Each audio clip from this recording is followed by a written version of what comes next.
On est live, je commence à avoir beaucoup trop de fenêtres sur OBS, mais on est live. C'est toujours Snat, j'espère que vous allez bien, on est samedi soir, donc c'est l'heure de C'est quoi tes pronoms, et ce soir, mon invité, Roxas. Comment ça va Roxas? Ça va super super bien. Merci beaucoup de m'avoir invité. Merci beaucoup de m'avoir donné cette opportunité. Salut à tout le monde et voilà. Et voilà. Coucou chaton, alors attends, excuse-moi, je suis juste en train de chercher Ah, salut Droless, j'espère que ça va bien. Je suis juste en train. D'habitude, j'ai le tout qui est prêt avant, mais là, je suis un peu dans un état second à cause de mes douleurs au dos, donc du coup, je n'ai pas trouvé le. Bon, bah, tant pis. Pour une fois, vous n'aurez pas le petit texte pour vous dire à quelle rubrique on est. Honte à moi, honte à moi, honte sur ma vache, honte sur mes chats. Honte, honte, honte, la honte. C'est le week-end de libre au top. Et vous? Bah écoute, moi personnellement, j'ai très très mal au dos. Et Roxas, toi, comment ça va? Eh bien moi ça va super. Écoute, euh, j'ai pas j'ai pas fait grand-chose aujourd'hui. Juste donner un cours particulier ce matin, vu que je suis prof à la moitié du temps et l'autre moitié du temps je suis étudiant, mais sinon non, rien du tout, rien du tout. Ah, ça me rappelle, j'ai un pote, la moitié du temps il était flic et l'autre moitié du temps il était tueur à gages. Ah, à câble nonobstant. Bah écoute, le temps que tu aies répondu à la question, ça tombe bien, j'ai pu retrouver tout simplement le petit icône texte, donc je te propose que pour commencer, tu te présentes rapidement avant qu'on passe aux rubriques habituelles. Vas-y, présente-toi. Et ben du coup, je m'appelle Roxas, mais vous pouvez m'appeler Roxy, Rocky, Rex, Henri, Joe, Mel, Néo, Jack, etc. Bref, euh, voilà. J'ai 21 ans. Je suis actuellement étudiante en deuxième année de master et de master dans l'enseignement du coup. Et voilà, quoi d'autre? J'aime les jeux vidéo, j'aime les mangas, j'aime les animés, j'adore les visual novels. Là en ce moment, je suis vraiment dans ma phase visual novel. Euh, un petit peu entrecoupé avec un retour de ma phase Transformers. Bref, un bordel le truc. Euh, La joie des intéressés. oui, oui, oui. Bah, il y a mon étagère qui est juste à côté de ma tête, remplie de Transformers, de Megazord, de mechas en tout genre. Voilà, ça, Bah écoute, ça vient de mon intérêt spé sur les mechas qui ne s'est jamais terminé. à la rigueur, je te propose qu'on reparle peut-être de ça plus tard. Est-ce que Oui, oui, oui. Est-ce que tu as regardé des anciennes émissions avant de venir ou est-ce que tu es totalement dans l'inconnu?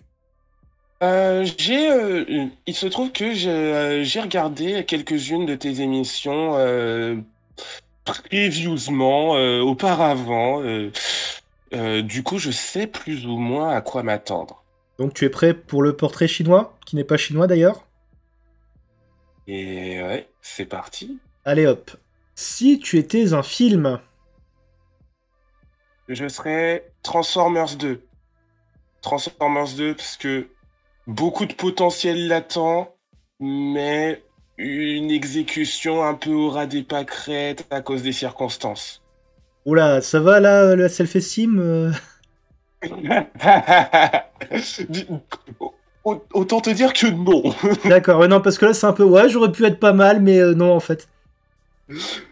Ah, Alors attends, juste un petit truc, je vais te demander si c'était une série, t'as pas le droit de me répondre aucun des séries de Transformers ni des spin-offs. On est bien d'accord. non, non, bien sûr, oui, non, je sais que j'ai déjà grillé ma carte Transformers, hein, ok. Euh, Si tu étais une série du coup. si j'étais une série, euh, si j'étais une série, je dirais, Riverdale. Je dirais Riverdale. Wow. Que, Tu veux dire que le début est intéressant, mais sur la suite, t'as l'impression qu'on t'a fini au crack? Je dirais que ça serait plus parce que j'ai plein d'idées en vrac, mais je me sens toujours obligé d'en rajouter toujours plus. J'ai toujours du mal à les finir d'une façon vraisemblable et qui est vraiment dans mon intérêt. D'accord, ok. Plus dans ce sens-là. Ok, si tu étais un groupe, une chanson ou un chanteur ou une chanteuse? Hmm, Groupe, chanson, chanteur, chanteuse. Euh, j'hésite, j'hésite vraiment. J'hésite vraiment, vraiment à dire Chester Bennington de Linkin Park, mais je pense que si je le dis, ça va faire un petit peu trop. Ouais, non, mais je suis giga dépressif et tout et tout. Donc, je vais plutôt dire le groupe Bauhaus euh, parce que des fois, j'ai juste envie de vivre dans le clocher d'un château gothique et dormir avec des chauves-souris. Juste pour ça. D'accord, ok. Chaton demande si tu pouvais juste répéter le nom du groupe? Bauhaus. Bauhaus. Euh, c'est un groupe de post-punk, je crois. Je vérifie ça tout de suite. Mais ouais, ouais, je crois bien que c'est un groupe de post-punk. Mais, c'est un des groupes phares du mouvement gothique dans les années 70-80. Ok, ok, Euh, d'accord. mm. C'est très mal prononcé, sorry. Tu as été chatonifié, Oh, Roxas. Et enfin, et enfin, si tu étais un jeu vidéo. Ah, attends, d'abord, bah attends, on en parle après, chaton, du coup. mm. Donc, si j'étais un jeu vidéo,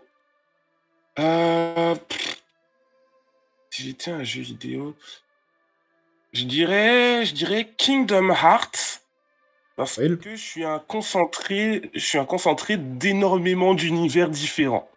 ouais, c'est bien. Je pense même honnêtement que tu es une des personnes qui a le mieux compris le principe du portrait chinois, parce que généralement, les invités, c'est pas du tout un reproche, mais ils ont plus tendance à parler des trucs qu'ils préfèrent, en fait, alors que c'est pas notable, c'est pas vraiment pas vraiment ça le but du portrait chinois. Mais ouais, très bonne réponse. Alors, avant de passer à ton parcours, il y a juste, Chaton, si tu pouvais nous conseiller une chanson de Bauhaus, si je prononce probablement mal, une chanson recommandée pour les néophytes, si elle nous dit. Une chanson à recommander pour les néophytes de Bauhaus. Euh, Bah, je dirais la classique Bela Lugosi's Dead. Ok. Et en plus, pour ceux qui ont pas la ref, Bela Lugosi, ça a été un des premiers acteurs à jouer Dracula au cinéma. Du coup, Ouais. c'est vraiment un truc. Ouais, ça a l'air vraiment d'être oh, je suis trop dark. Je suis trop dark. Bah, Je bois du vin rouge le soir, dans mon château. ouais. D'ailleurs, fun fact, Bela Lugosi's Dead a été repris une fois par Churches et la reprise de Churches a été utilisée dans le film Vampire Academy. Je crois que c'est ça. D'accord, Je crois que c'est ça le nom du film ou un truc comme ça. d'accord. Voilà. Alors, c'est marrant qu'un groupe qui s'appelle Église reprenne une chanson sur un mec qui a joué un vampire. Alors, Oui, on a un nouveau venu sur le chat. Bienvenue à toi, Alexander. Installe-toi tranquille. On est cool. Prends-toi un chocolat chaud, un thé, un plaid, comme tu veux. On est parti pour à peu près 1h20. Alors, bah du coup, maintenant, on va passer à ton parcours. Le temps d'appuyer sur le bouton magique. Le voilà, ton parcours. Donc, pour remettre le truc, tu as dit que tu as 21 ans. Yel, ça veut dire que tu es non-binaire, c'est ça? ouais. Est-ce que tu peux un peu nous raconter, nous expliquer comment tu t'en es rendu compte, comment t'as vécu ça, peut-être comment les gens l'ont vécu autour de toi si t'as fait ton coming out? On a, alors,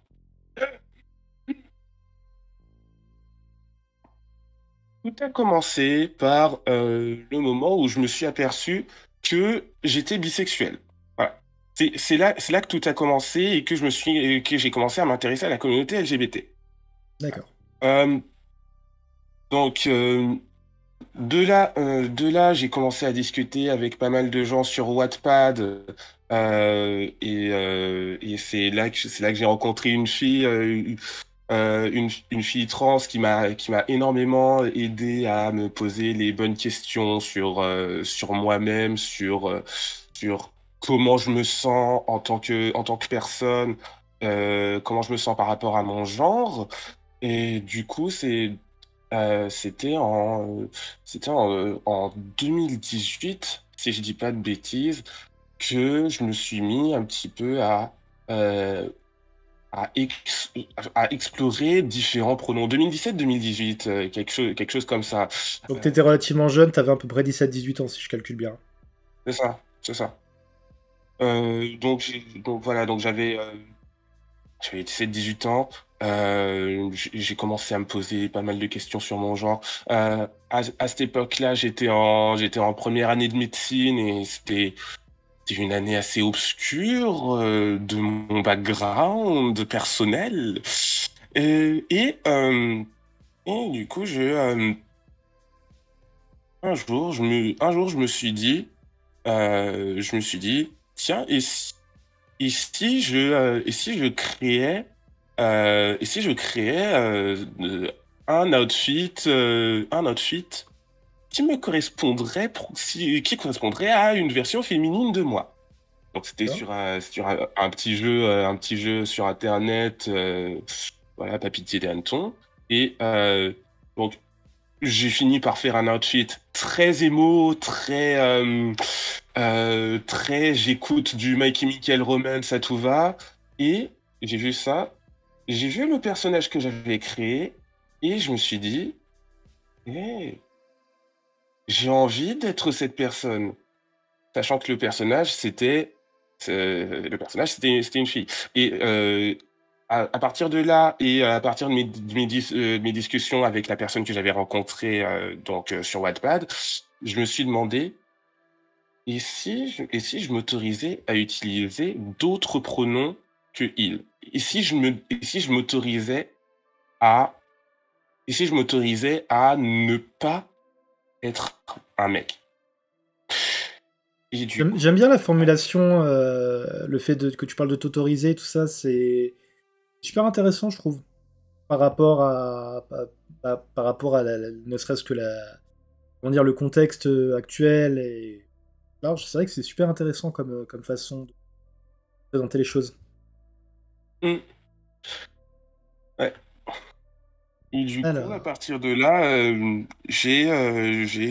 exploré, j'ai exploré des prénoms, j'ai exploré des pronoms.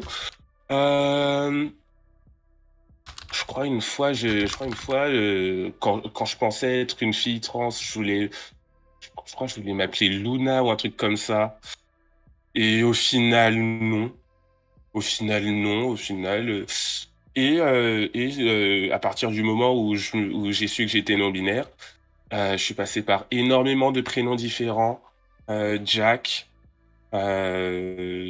parce que j'aimais bien ce nom. Euh, Neos, parce que j'étais très influencé par Yu-Gi-Oh!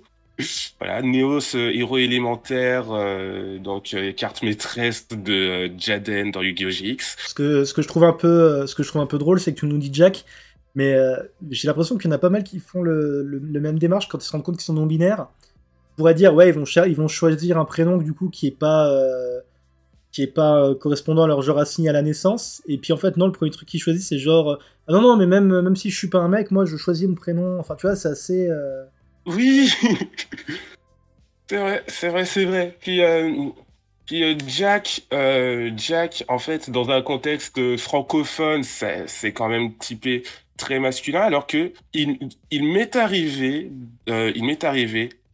très peu souvent, mais il m'est arrivé de voir des personnages féminins qui portaient le nom de Jack. Je crois que ça m'est arrivé, genre. une seule fois de voir un personnage féminin qui s'appelait Jack, et c'était dans Alex Rider de Anthony Horowitz. Très très bon livre, très très, très très bonne série de livres.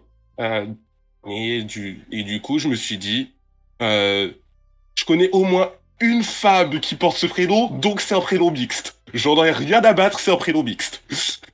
Après, t'as aussi Rocky, si je dis pas de bêtises, dans tes prénoms, c'est aussi un prénom mixte pour le coup, hein. Oui. Hmm. Donc, J'ai pas bien entendu, je suis désolé. je disais Rocky aussi est un prénom mixte en fait. Oui, oui, oui, oui. Euh, Dans Chucky notamment, t'as une fille qui s'appelle Rocky. oui. Et moi, Rocky, euh, je l'ai choisi en fait autant en référence à Rocky Blue dans Shake It Up, et autant parce que ça peut fonctionner pas mal comme diminutif de Roxas, enfin comme surnom pour Roxas.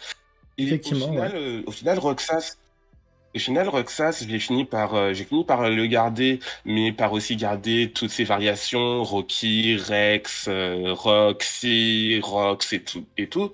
Mais j'ai fini par garder juste Roxas parce que je m'identifie beaucoup au personnage du même nom dans Kingdom Hearts.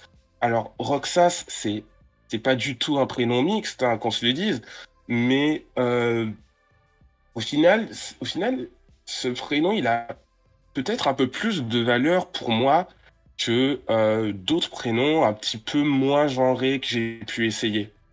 Là justement, on a Alexander qui me dit, enfin excuse-moi Alexander The Royal, je me permets de raccourcir Alexander, qui me dit, étant gender fluid, j'ai remarqué aussi que beaucoup de personnes trans choisissent des prénoms liés aux choses qu'elles apprécient ou qui est lié à leur intérêt spécifique. Oui, oui, oui, oui.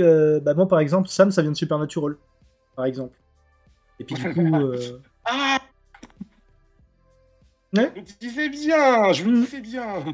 En fait, c'est encore plus con, c'est que là maintenant, comme je me suis coupé les cheveux depuis, ça correspond plus trop. Mais du coup, effectivement, oui, quand j'avais les cheveux plus longs et qui ressemblaient encore à quelque chose, c'était il y a 84 ans, il y avait un pote qui avait commencé à m'appeler Sam parce que lui était en plein Supernatural. Et en fait, ça restait, je fais ouais, ouais, c'est cool, j'aime bien en fait ce prénom. Voilà. Hmm. Du coup, je me permets de revenir en arrière, alors que tu nous as un peu expliqué pour la non-binarité, mais tu nous as aussi dit que tu t'es rendu compte que tu étais bisexuel. Oui, oui, oui. Chose qui est Ah, compliquée. ça fait... Pardon. Ouais, non, je t'en prie. J'allais juste dire que c'est toujours le truc compliqué quand t'es non-binaire, c'est de définir ta sexualité en fait. Et alors je vais juste réagir au truc sur le chat. Chaton nous dit, moi j'ai choisi un nom à l'opposé de mon dead name, 2 lettres qu'on retrouve peut-être 14 avant. Oui, oui, effectivement, c'est. Tu peux le dire que tu as choisi ton nom parce que tu m'admirais et tu m'aimais tellement que. Non, je plaisante. Euh, Et ensuite, Alexander nous dit, Alexander ou Alex vient des Guns N' Roses et Hermès à la mythologie et Koshei à cause de Doctor Who. Très bon choix, Alex. Très très bon choix. Donc oui, tu t'es rendu que tu étais bisexuel. Enfin, excuse-moi, du coup, je suis en train de jumper entre les sujets. Tu t'es donc rendu compte que tu étais bisexuel, c'était aussi à tes 17 ans ou c'était plus tôt? Ah non, ça c'était bien avant, c'était bien bien avant. Je devais avoir 14 15 ans, euh, je devais avoir 14 15 ans, oui. Euh, à 15 ans, j'étais en terminale parce que j'avais sauté 2 classes, et euh, je m'intéressais, je m'intéressais un petit peu à. En fait, c'est à ce moment-là c'est à ce moment-là que j'ai découvert Doctor Who, et plus particulièrement le spin-off Torchwood, Torchwood. évidemment. Ouais. Et ouais. C'est marrant, mais j'ai l'impression que Doctor Who et son univers, ça fait un peu partie du couteau suisse des personnes LGBT en fait. Après, c'est un peu normal vu que Russell T. Davies c'est un homosexuel, il est publiquement homosexuel, donc du coup, Mm. donc, du coup voilà, donc je pense que c'est normal que tu cherches que tu as des points de cohésion et comment dire, d'intérêt vers des univers créés par des personnes, enfin créés, qui sont drivés à un moment ou à un autre. Oui, Alexander aussi, des personnes LGBT, Neuro, Doctor Who. Après, j'ai envie de dire, Doctor Who, c'est méga classe, donc c'est pas non plus comme si c'était une série pas connue, quoi. Oui, c'est vrai. Donc oui, excuse-moi. Oui, Non, non, je t'écoute. la petite histoire. Je m'intéressais à Doctor Who, à tout l'univers et en particulier au personnage de Jack Harkness. Et, euh, et je me suis rendu compte un jour que je crushais sur Jack Harkness. Et c'était peut-être la première fois que je me suis vraiment rendu compte en pleine conscience de cause, en pleine connaissance de cause, que j'étais en crush sur un gars. Et je me suis rendu compte que c'était très probablement déjà arrivé auparavant, mais j'identifiais pas forcément ça comme un crush. Et tu sais qui pourrait être ton arrière, arrière, arrière, arrière, arrière, arrière, arrière, arrière, arrière grand-père quand même. Hein. Et encore, je suis sûr, j'en ai oublié. Oui, oui, c'est vrai, c'est vrai, c'est vrai. Cependant, il est quand même hot. Ouais. Ah, moi, c'est pas mon, enfin, c'est pas mon genre, mais ouais, je peux le concevoir. C'est sûr que le Discord bug un petit peu chez moi. Comment? Non, je disais, je peux comprendre, c'est pas mon genre. En même temps, je suis pas spécialement attiré vers les personnes assignées masculines, mais oui, je peux comprendre. Oui. Après, c'est le rôle aussi qui veut ça. Hein. Hmm. Oui, oui. Euh, euh, Enfin bref, ouais, du coup, je disais quoi? Jack Harkness, ça a été mon by awakening. Euh, et, euh, et bah, j'ai fait mon coming out bisexuel à peu près, ouais, le même été où je m'en suis rendu compte. Donc, je l'ai dit à mes parents et c'était quasiment un non-événement. Enfin, c'est presque cool quand c'est des trucs comme ça. Enfin, ça dépend si c'est non-événement parce qu'ils en ont rien à foutre de toi, pardon, ou non-événement parce qu'ils s'en doutaient, quoi. Euh, Bah, je pense que les deux s'en doutaient. D'accord. Je pense les deux ils se disaient, je pense les deux ils s'en doutaient. Et, euh, et du coup, mon coming out bisexuel, il a été très bien accueilli, très bien accueilli même. Je m'y attendais tellement pas que j'en ai pleuré. J'en ai pleuré. Voilà, mes parents sont du genre à me dire 50 millions de fois qu'elles m'aiment et et qu'elles m'aimeront toujours, quels que soient mes choix dans la vie, et quelle que soit mon orientation sexuelle, et quelle que soit la personne avec qui je finis un jour. Et je suis quand même arrivé à... Ça serait con d'avoir programmé un truc ce soir pour au final... Ok, ça marche. Donc, ce qu'on fera, je vais juste dire un truc. Voilà ceux qui regardent la vidéo en différé. Ce qui s'est passé, c'est que lors de l'émission, Roxas a eu des soucis de connexion. C'est pour ça qu'il y a une légère coupe. J'espère que j'aurai réussi à faire une coupe qui est pas trop dégueulasse. Mais du coup, voilà, on reprend le courant. Et donc, Roxas, on était en train de dire, pour résumer, que finalement, ton coming out bisexuel, c'était relativement super bien passé par rapport à ce que tu craignais. Ouais, ouais, euh, c'est ça. Et Et du coup, ça a été la même pour ton coming out non-binaire ou ça s'est passé différemment? j'ai pas fait de coming out non binaire auprès de mes parents. D'accord. Voilà. J'en ai juste fait un auprès de mon petit frère lui, euh, il m'a, il m'a juste dit, moi aussi. Ah, c'est classe! Voilà. C'est classe! Eh, au pire, fais-le à tes parents, peut-être qu'ils vont te répondre nous aussi, hein. Non, non, non, j'ai déjà entendu mon père s'exprimer sur le sujet. Genre, j'ai déjà entendu, genre, tu sais, j'étais le mur dans l'expression, les murs ont des oreilles. Hmm. Et pour lui, il y a que deux genres, donc c'est même pas la peine d'y penser. D'accord.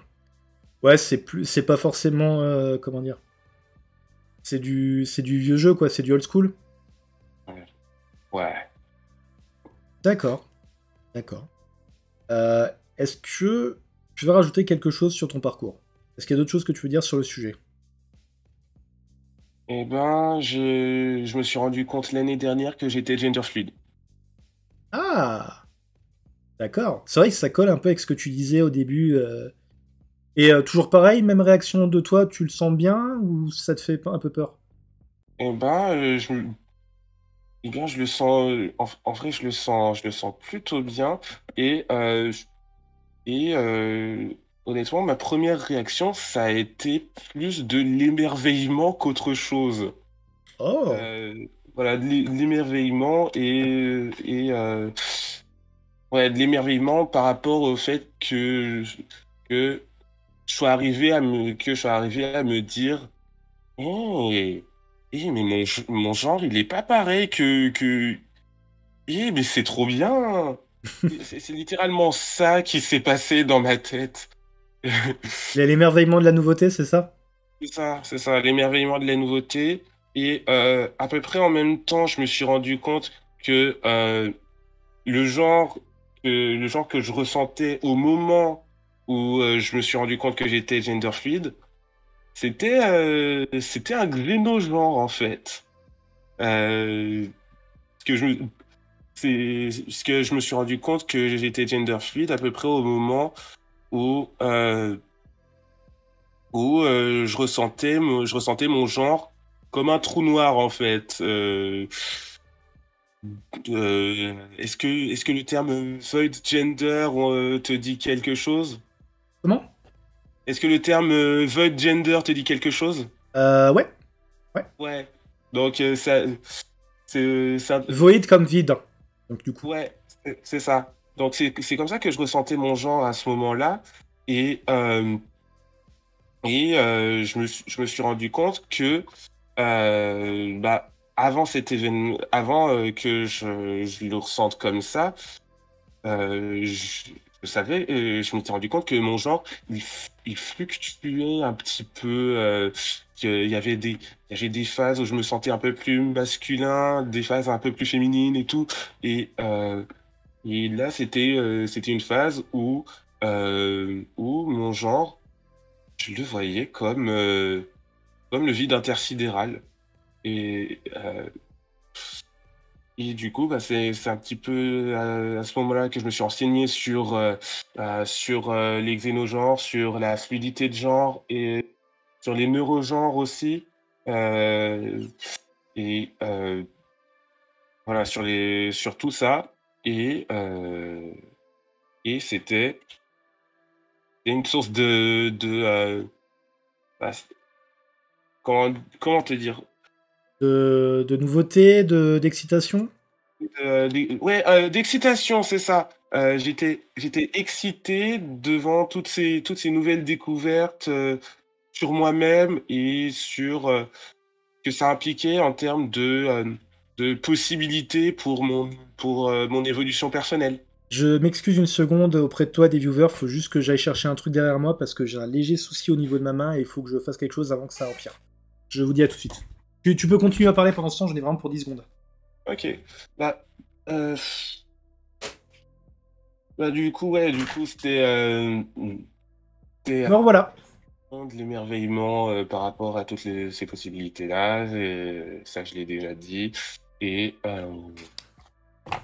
je me suis rendu compte bah, de toute, l'infinité, en fait, que représente, le concept de genre en lui-même. Heu, En fait, j'aime bien parce que t'as un côté très, enfin, je sais pas si analytique est le bon mot, mais en fait, t'as limite une démarche très scientifique, je trouve, par rapport à à la découverte de toi-même, en fait. oui, bah, disons que, je suis né dans une famille de scientifiques. Je suis né dans une famille de scientifiques. Les maths, ça a été un intérêt spécifique quand j'étais petit. Heu et autant te dire que j'ai grandi en développant un esprit de scientifique, un esprit de chercheur, un esprit de, j'observe quelque chose, j'émets des hypothèses, puis je les vérifie, puis je mène des expériences pour vérifier ces hypothèses et Tu- Tu penses pas que c'est un trait autistique aussi un peu, ça? Ah, si, complètement. Je suis sûr à 200% que c'est un trait autistique. Mais ouais, dans le chat, Alexander nous dit très philosophique. Et il nous dit, ah oui, scientifique, ça fonctionne aussi. Oui, c'est un côté très philosophique, mais ce que je veux dire, c'est ce côté, ah, je découvre une nouvelle donnée, c'est super excitant. Tu vois, c'est ça que je veux dire vraiment. Oui, C'est vraiment... et surtout quand t'es neuroa, c'est un peu... c'est d'autant plus cool que quand t'es neuroa, t'as plus de pièces qui te manquent que de pièces enfin, qui te manquent. Pas au sens où il te manque quelque chose, mais au niveau de ta compréhension, en fait. oui, oui. C'est surtout ça. Parce que je me rends compte que là, ça faisait un peu validiste, c'était pas du tout le propos. Mais ouais, Non, effectivement, t'as ce côté... ah, il y a un nouveau truc. C'est génial, ça me donne plus de matière, justement, à analyser, quoi. oui, oui. C'est exactement ça. Limite, mon genre, c'est devenu. Ouais, je dirais pas. Je dirais pas que je le voyais au même niveau que mes autres intérêts spécifiques, mais peut-être un petit peu en dessous. Alors, là, il y avait Transformers au niveau de mon intérêt. Il y a mon genre, il était juste là. Enfin, le concept de genre, il était juste là. D'accord? D'accord. Maiken nous dit, Maiken, patient se rendre compte tous les jours qu'un truc de sa vie est un trait autistique et tout le monde fonctionne pas comme ça. Oui, bah pareil, même sans être autistique, un aura. Et ensuite, on a Prince sinon qui dit un peu l'impression que j'ai quand je questionne mon genre. Toujours un petit shot d'euphorie quand tu trouves un truc qui te correspond, qui livre bien ton ressenti au moment. Oui, bah c'est justement il y a quelques mois, j'avais eu ça quand, à cause de Maiken encore, je m'étais rendu compte que j'étais Wargender en fait. Donc voilà. Oui, Maiken, je ne ferai pas une seule émission sans te vanner sur le fait que tu fasses radar à genre.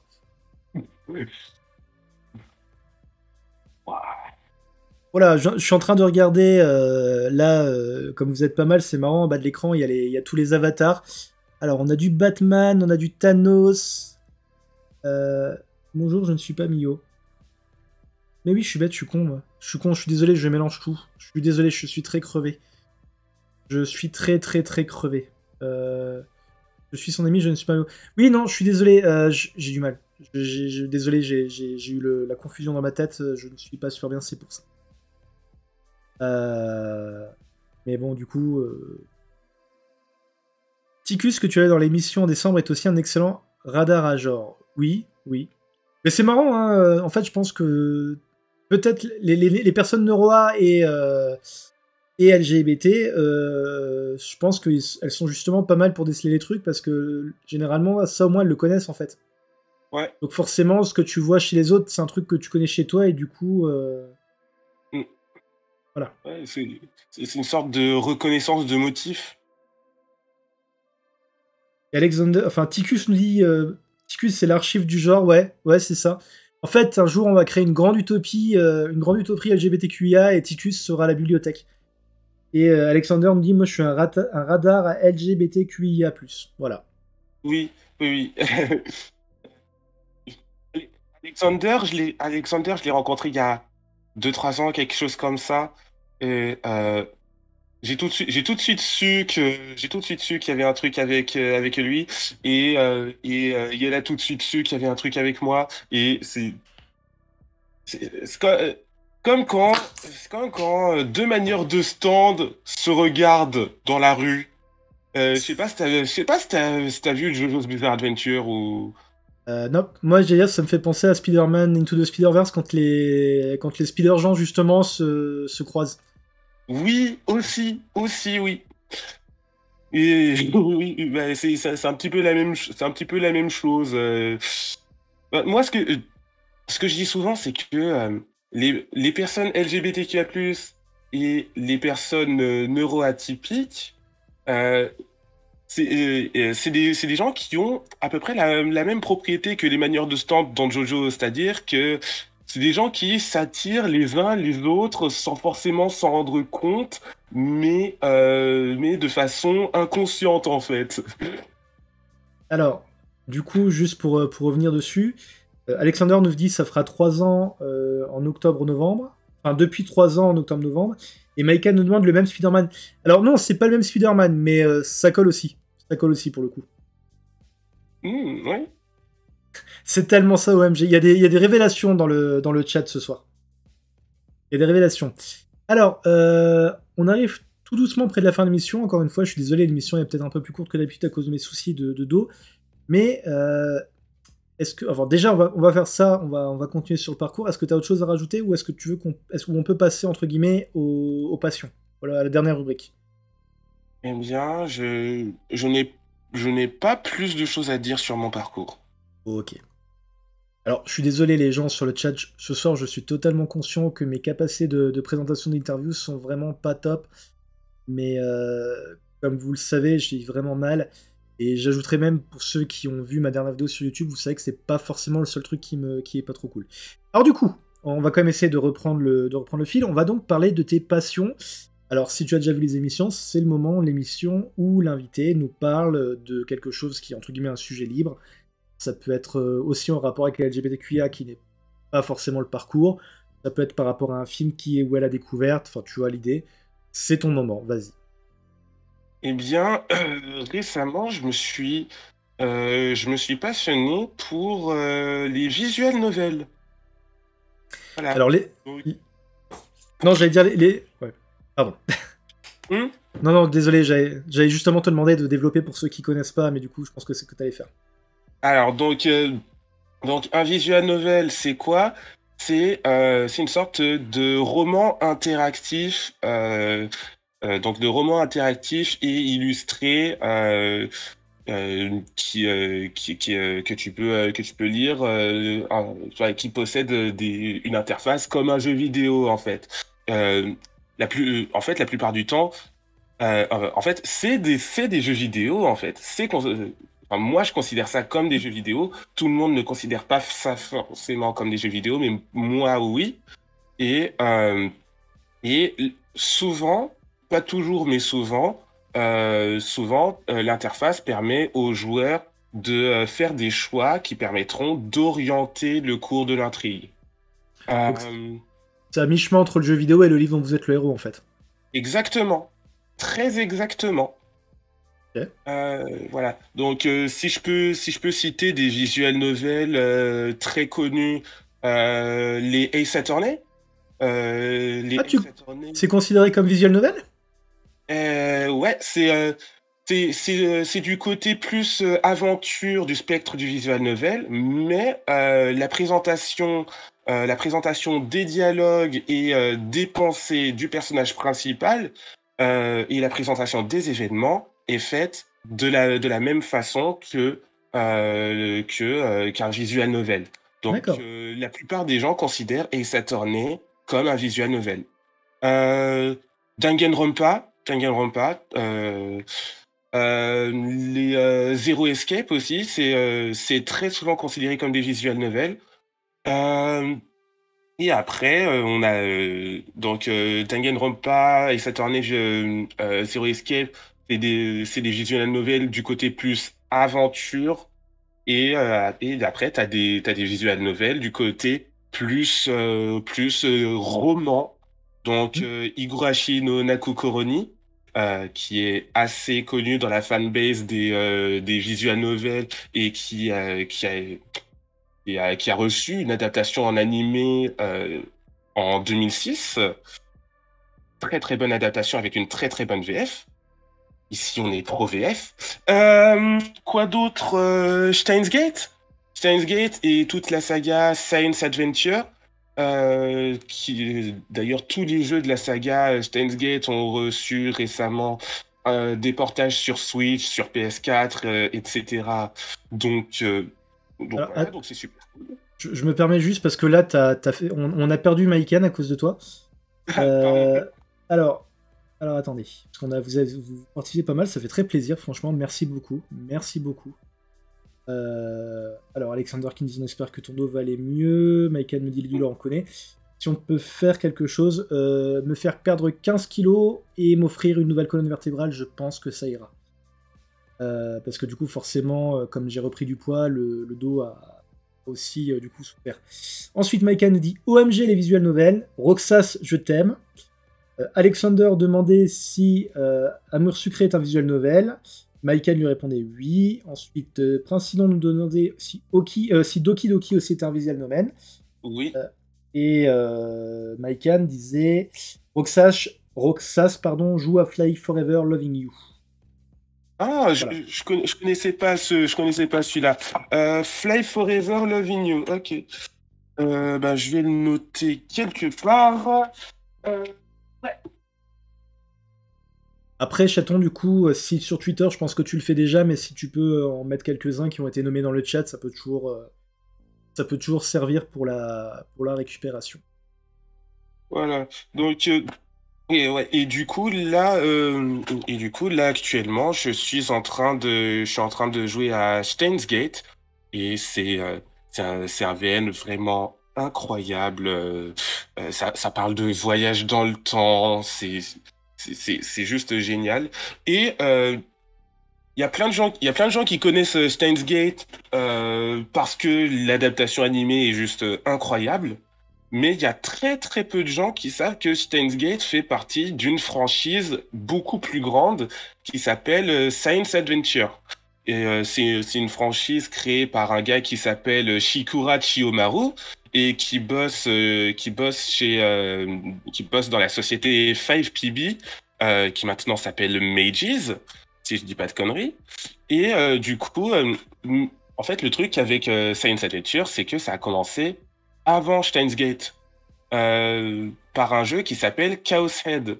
Donc l'histoire c'est que 5PB donc 5PB et Nitro Plus ont fait une collaboration pour créer un jeu donc Chaos Head et ce jeu il a eu énormément de succès au Japon. Il est voilà donc Chaos 7 qui est un de mes visual novels préférés ever et ils en ont fait toute une franchise. Ils ont sorti Steins Gate Zero, Robotics Notes, Robotics Notes Dash qui récupère des personnages de Steins Gate et des éléments narratifs de Chaos Head. Donc du coup, c'est quoi? C'est un genre d'univers partagé, un peu façon MCU, quoi. C'est ça, mais il y a pas vraiment il y a pas vraiment de grandes phases comme dans le MCU. Genre, Oui, enfin, c'est lié, mais c'est le même univers, quoi. c'est des trucs qui sont un petit peu liés, mais qui sont pas forcément dans la même timeline. Parce que dans Steins Gate, on apprend l'existence de lignes d'univers, en fait. D'accord. Donc ce serait peut-être plus proche de Final Fantasy, par exemple? T'as des liens?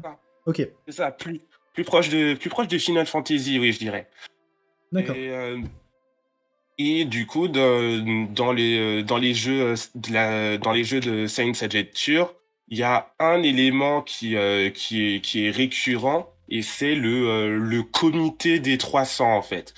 Et donc le comité des 300, c'est une organisation secrète qui a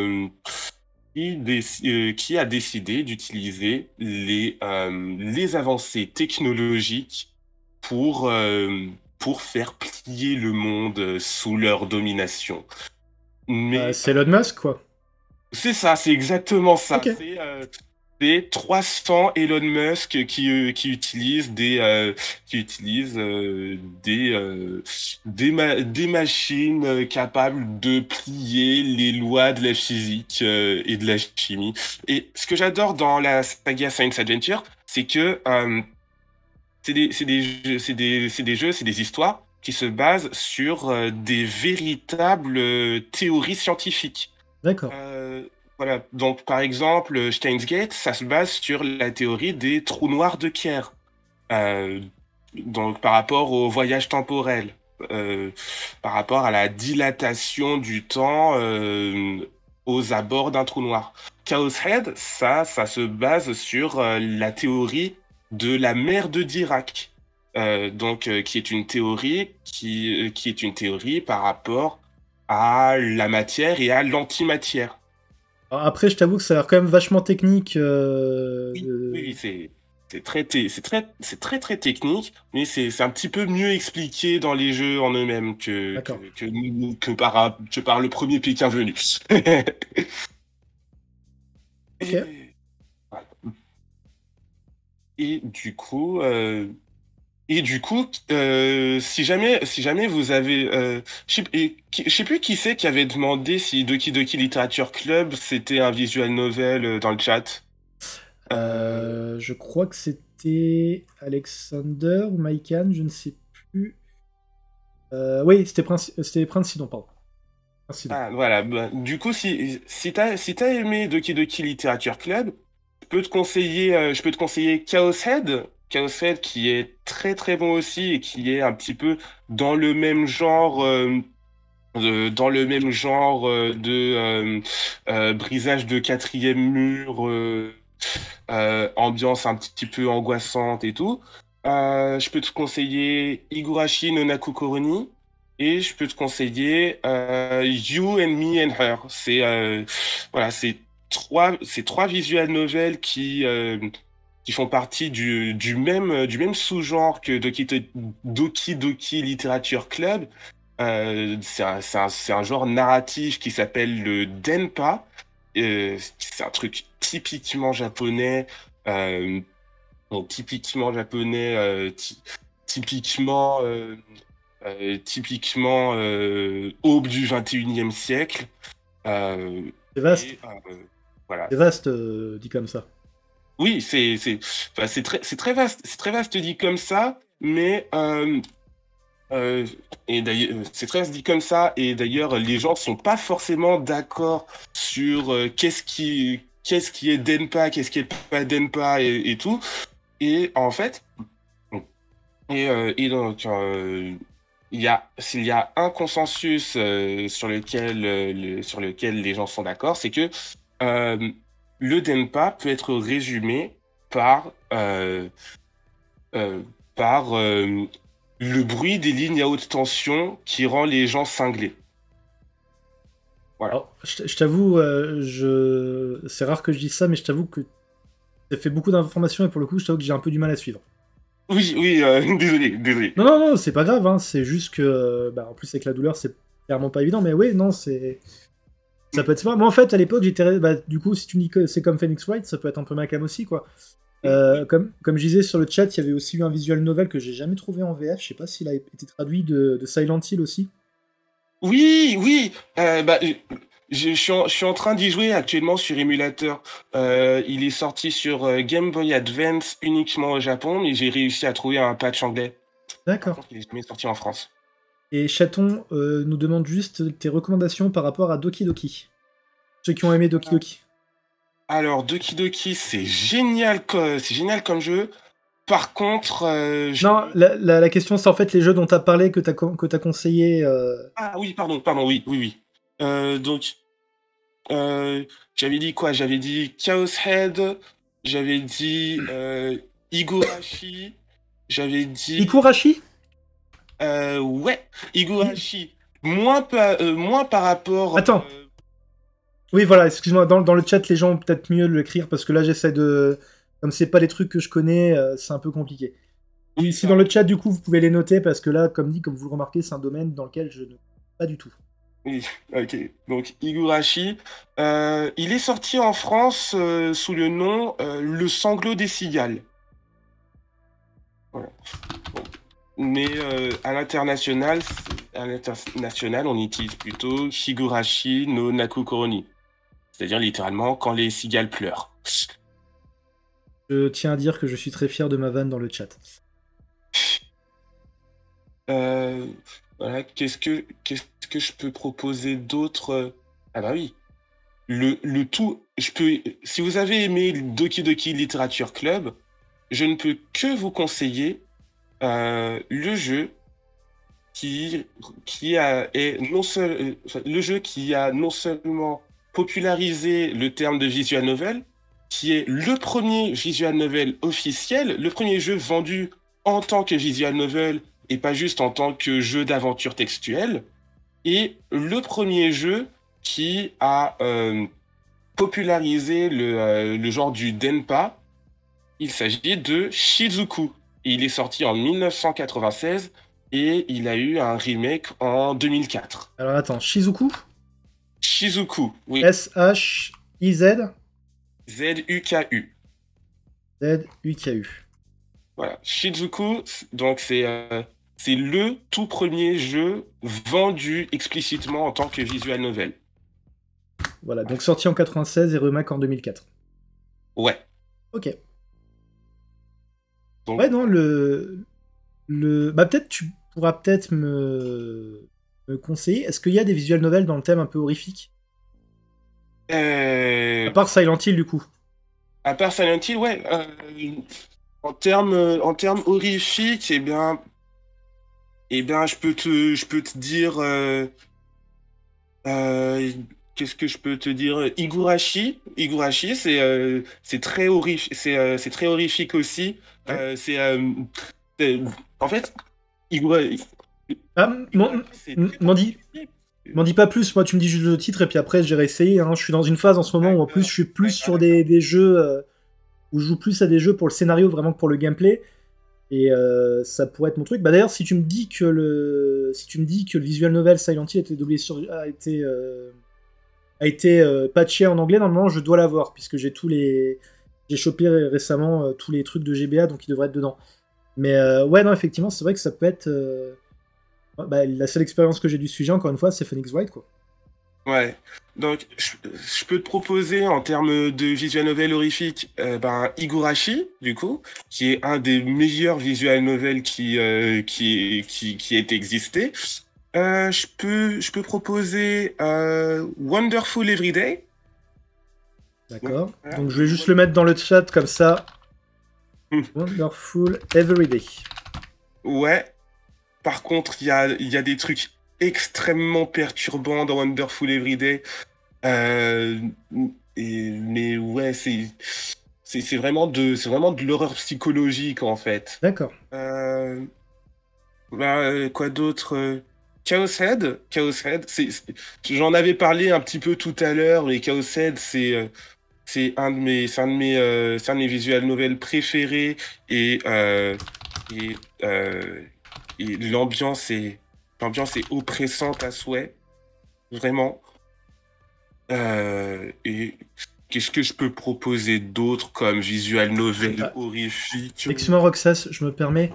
On va peut-être bientôt arrêter parce que là, j'arrive plus à. Mon dos, malheureusement, j'arrive plus vraiment à suivre. D'accord. Bah,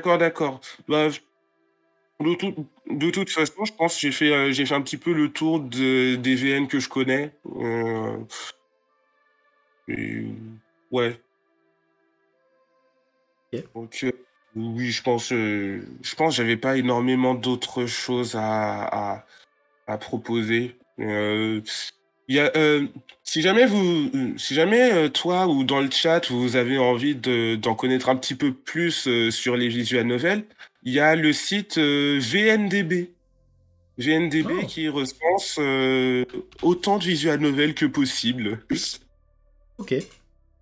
Ok. Bah écoute, est-ce que ça t'a plu? Oui. Euh, si on enlève les moments où Discord a crash sur mon PC, ouais, ça m'a plu. T'inquiète pas, quand je vais poster le replay, j'enlèverai la grosse coupure qu'on a eu au milieu.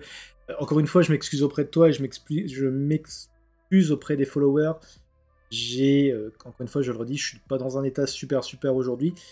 Pour être honnête, avant l'émission, j'ai presque fait annuler et puis j'ai dit bah non, on va show must go on, mais là, je tiens vraiment plus. Voilà, merci d'avoir regardé l'émission. Merci à toi, Roxas. Merci. Et vas-y, non, excuse-moi. Je voulais dire merci à toi, Nat. Ah, de rien. Je vais vous sortir le speech habituel, mais si vous aimez l'émission, si vous aimez la chaîne, n'hésitez pas à follower ou à liker si jamais vous voyez que le replay. Merci d'avoir été présent. En plus, ce soir, vous avez vraiment pas arrêté de parler pendant 5 minutes. C'était vraiment très cool. Je m'excuse encore. Merci Maikan pour mon courage pour le dos. Je pense que ça ira mieux après une bonne nuit de sommeil. Enfin, donc ça devrait aller bien d'ici 3 ans. Et puis voilà, donc n'hésitez pas à follower. Si jamais ça vous a plu, n'hésitez pas à partager et à parler de l'émission autour de vous. Et si jamais vous voulez participer, vous n'hésitez pas, vous avez tous mes réseaux sociaux qui sont affichés là en dessous. Donc n'hésitez pas, foncez, j'ai tué aucun invité jusqu'à présent. J'avoue que des fois j'ai essayé, mais j'étais pas en forme. Je le tirais. Mais quoi qu'il en soit, je vous dis à très bientôt. Et puis, autre chose que je vous dis, c'est bientôt les 1 an de l'émission. Je me demande même si on les a pas dépassés. Donc, merci d'avoir été là pendant 1 an. Il y en a qui sont là depuis le début. Et même si vous êtes venus par la suite, merci.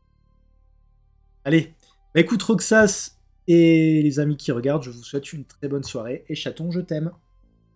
À plus. C'est un très bon rétablissement. Et Merci bisous bien. à Alex si elle est toujours dans le chat. Bisous Alex. Toujours. Toujours, Allez. toujours. Je t'aime.